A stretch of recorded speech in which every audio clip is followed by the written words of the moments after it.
जैसे हम बात करें अगर जापान की, तो जापान की कोर प्रॉपर्टी है टेक्नोलॉजी। अगर हम बात करें अमेरिका की, तो अमेरिका की वास्तव में कोई संस्कृति नहीं है। अमेरिका की संस्कृति यूरोपियन कल्चर है।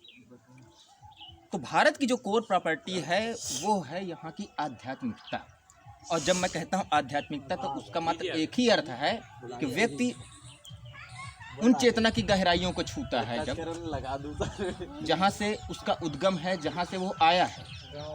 क्योंकि हमारे यहाँ आज से तब यहाँ पे संहिताएं लिखी जा रही थी जब यूरोप के लोग बर्बर जीवन गुजार रहे थे। उन्हें कपड़े पहनने का सलीका नहीं था, खाने का सलीका नहीं था। अभी अटकामा रेगिस्तान में एक बहुत बड़ा जियो क्लिप मिला है जिसमें श्रीयंत्र मिला हुआ है। श्रीयंत्र अटकामा के रेगिस्तान में 60 किलोमीटर फैला हुआ है। तो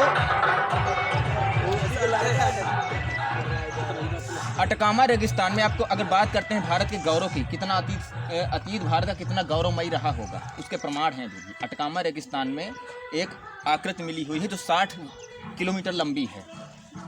और अभी कुछ इतिहासकार, उसमें विशेषकर सऊदी अरब के जो इतिहासकार हैं, अभी भी चर्चा कर रहे हैं उस पर कि इतनी बड़ी आकृति को अगर पूरा देखना है तो उसे फ्लाइट से ही देखा जा सकता है, और सैटेलाइट भी उसके बड़े क्लियर आ रहे हैं। तो सोचिए उस समय हमारे भारत के लोगों के जो सिंबल समय, ये नहीं कहता हूँ कि हमारी जो संस्कृति मात्र इसी भूभाग पे पनपी है, इसका जन्म पूरे भूखंड पे हुआ होगा।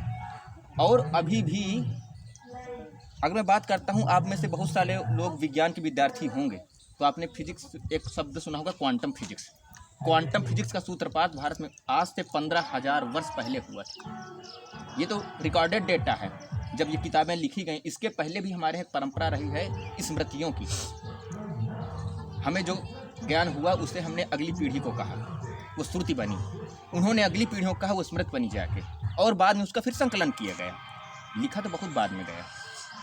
तो कहना मेरा ये है कि जब तक राष्ट्र का युवा, प्रत्येक व्यक्ति अपनी कोर प्रॉपर्टी को नहीं पहचानेगा, उसकी कोर प्रॉपर्टी क्या है, हर राष्ट्र का विकास उसकी कोर प्रॉपर्टी पर डिपेंड करता है। अगर हम अपनी कोर प्रॉपर्टी से ही दूर हो जाएं, यदि कोई राष्ट्र अपनी संस्कृति खो दे, तो फिर वो राष्ट्र, किसी राष्ट्र को विकसित होने के लिए दो चीज़ें चाहिए।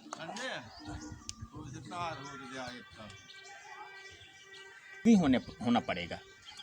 लेकिन दूसरी चीज़ है, यदि कोई राष्ट्र सभ्य हो जाता है और अपनी संस्कृति खो देता है, तो उसकी आत्मा मर जाती है।